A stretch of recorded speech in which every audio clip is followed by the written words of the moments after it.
Hello student, welcome to the E tutorial. यह video हमारे शरीर की एक मुख्य ज्ञानेंद्रिय के ऊपर है, जिसमें हम लोग हमारे शरीर के आँख के ऊपर कम्प्लीटली डिटेल्ड में अध्ययन करेंगे। इस वीडियो में सबसे पहले हम लोग मनुष्य के आँख के सारे पार्ट के बारे में डिटेल्ड में अध्ययन करेंगे, उससे जुड़े कुछ इंपॉर्टेंट टॉपिक्स के बारे में पढ़ेंगे और आखिर में हम लोग मनुष्य की आँख से जुड़ी कुछ रोगों के बारे में पढ़ेंगे और उनसे छुटकारा पाने का उपाय के बारे में भी हम लोग सीखेंगे। So let's continue. तो ज्ञानेंद्रिय क्या होती है? ज्ञानेंद्रिय हमारे शरीर के वे अंग है जो कि हमें बाहर के उद्दीपनों के बारे में जानकारी देती है। तो हम लोग आँख से क्या जानकारी पाते हैं? हम लोग आँख से प्रकाश की उपस्थिति या अनुपस्थिति का ज्ञान पाते हैं और किसी भी वस्तु के रंग के बारे में हम लोगों की पहचान होती है। तो इसकी स्थिति क्या होती है? यह मनुष्य के दोनों आँखें उसके कपाल के मध्य नेत्रकोटर आई ऑर्बिट में स्थित होती है। मनुष्य के प्रत्येक आँख का आकार गोलाकार होता है, इसे हम लोग नेत्रगोलक भी कहते हैं, जिसका व्यास लगभग 1 इंच के बराबर होता है। हमारे पलकों के किनारों में आई लेसेस जुड़ी रहती हैं, जो कि धूल और तेज प्रकाश से हमारे आँखों की रक्षा करती है। हमारे ऊपरी पलक के नीचे अश्रु ग्रंथि या लैक्राइमल ग्लैंड पाया जाता है। इन ग्रंथियों से स्रावित होने वाले आंसू हमारे आँखों को नम बनाए रखती है तथा धूल कण इत्यादि को साफ करने में भी सहायक होती है।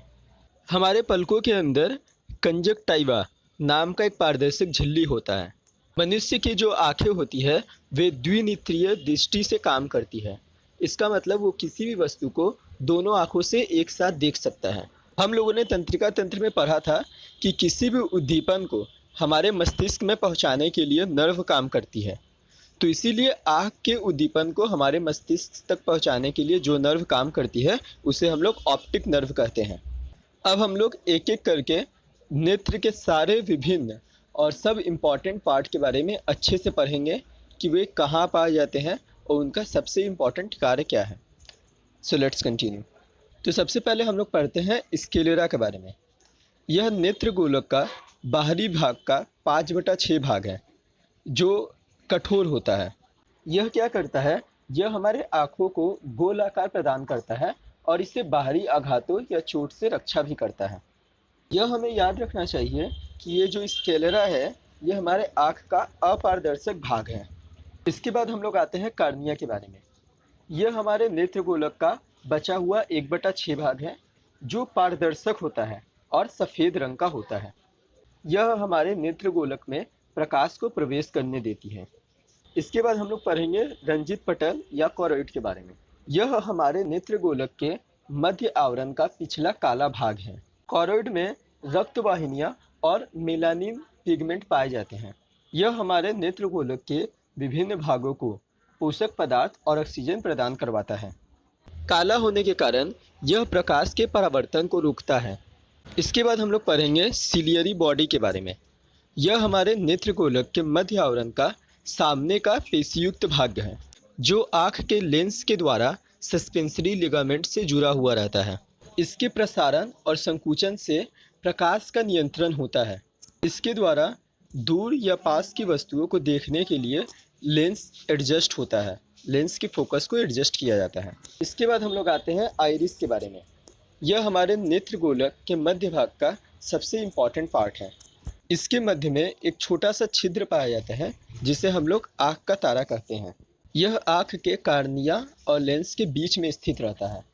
इसकी पेशियाँ आँख के तारे के आकार को नियंत्रित करती है। यह नेत्र गोलक में प्रवेश करने वाली प्रकाश की मात्रा को भी नियंत्रित करती है। यहाँ पर हमारा नेत्र गोलक का मध्य आवरण खत्म हुआ। अब हम लोग नेत्र गोलक के सबसे इम्पॉर्टेंट आखिरी आवरण अंतः आवरण के बारे में पढ़ेंगे। तो इसमें सबसे इम्पॉर्टेंट पार्ट है रेटिना। रेटिना पूरी तरह से प्रकाशग्राही कोशिकाओं द्वारा बना हुआ रहता है।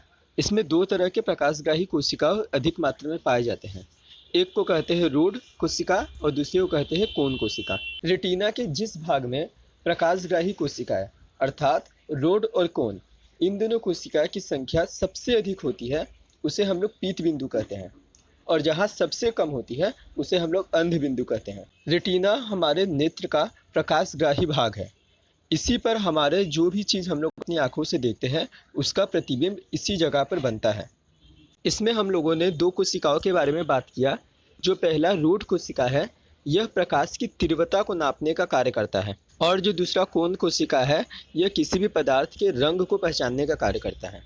अब हम लोग आँख के लास्ट पार्ट के बारे में पढ़ेंगे। इसका नाम है एक्वस ह्यूमर।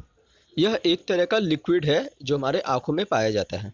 यह हमारे आँखों को उत्तल आकार प्रदान करवाता है। यह आँख में प्रकाश के वर्तन के लिए माध्यम का कार्य करता है और हमारे नेत्र गोलक में आंतरिक दबाव को भी नियंत्रित करता है। तो अब हम लोग इस वीडियो के सबसे इम्पॉर्टेंट टॉपिक के बारे में डिस्कस करेंगे, जो है दृष्टि दोष। तो सबसे पहले हम लोग अपवर्तन के कारण होने वाले दृष्टि दोषों के बारे में अध्ययन करेंगे। तो अपवर्तन के दोषों के कारण मनुष्य में मुख्यतः 3 तरह के दृष्टि दोष होते हैं। पहला, निकट दृष्टि दोष, जिसे मायोपिया भी कहते हैं। दूसरा, दीर्घ दृष्टि दोष, हाइपरमेट्रोपिया। तीसरा, जरा दूर दृष्टि दोष, प्रेसबायोपिया। सबसे पहले हम लोग जानते हैं निकट दृष्टि दोष यानी मायोपिया के बारे में। इस दोष में क्या होता है, मनुष्य को पास की वस्तुएं साफ दिखाई देती हैं, परंतु दूर की वस्तुएं धुंधली दिखाई देती हैं। इसका कारण क्या है, हम लोग पहले ये डिस्कस कर चुके हैं कि रेटिना के जिस बिंदु पर प्रतिबिंब बनता है उसे हम लोग पीत बिंदु कहते हैं। इस दोष में लोगों का जो प्रतिबिंब होता है वो पीत बिंदु से थोड़ा सामने बनता है, जिसके कारण उसे दूर की वस्तुएं ज़्यादा अच्छे से दिखाई नहीं देती। इस दोष का संशोधन हम लोग अवतल लेंस से कर सकते हैं, ताकि जो मनुष्य का जो प्रतिबिंब है वो ठीक जगह में रेटिना पर बने। हम लोग जानते हैं हाइपरमेट्रोपिया के बारे में। इसमें क्या होता है, मनुष्य को दूर की वस्तुएं साफ दिखाई देती हैं, परंतु पास की वस्तुएं धुंधली दिखाई देती हैं। इसमें जो उसका प्रतिबिंब है वो रेटिना के पीछे बनता है। इस दोष के संशोधन के लिए उत्तल लेंस का उपयोग किया जाता है। इसके बाद हम लोग पढ़ते हैं जरा दूर दृष्टि दोष के बारे में। यह दोष क्या होता है, आयु बढ़ने के साथ साथ मनुष्य की सिलियरी पेशियाँ कमज़ोर पड़ जाती है, या फिर उसके लेंस पर लचीलापन जो है वो कम हो जाता है, जिसके कारण जरा दूर दृष्टि दोष यानी प्रेसबायोपिया होता है। प्रेसबायोपिया में मायोपिया और हाइपरमेट्रोपिया दोनों के दोष पाए जाते हैं, और इसके संशोधन के लिए हम लोग द्विफोकसी लेंस का उपयोग करते हैं। अब फाइनली हम लोग मोतियाबिंद के बारे में जानेंगे कि यह क्या है। मोतियाबिंद मनुष्य के नेत्र की वह दशा है जिसमें उसके नेत्र के लेंस के ऊपर एक सफ़ेद कलर का अपारदर्शक सतह आ जाता है, जिसके कारण उसकी जो दृष्टि होती है वो धुंधलापन हो जाता है और कभी कभी अंधापन की तरह भी चला जाता है।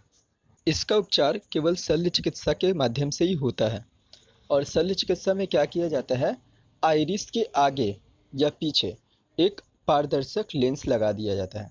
So thanks for supporting us. और अगर आप लोगों को ये वीडियो अच्छी लगी हो तो इस वीडियो को लाइक करिएगा, और अगर आप इस तरह की और भी वीडियो के नोटिफिकेशन सबसे पहले चाहते होंगे तो सब्सक्राइब बटन पर क्लिक कर बेल आइकन को प्रेस कर दीजिएगा।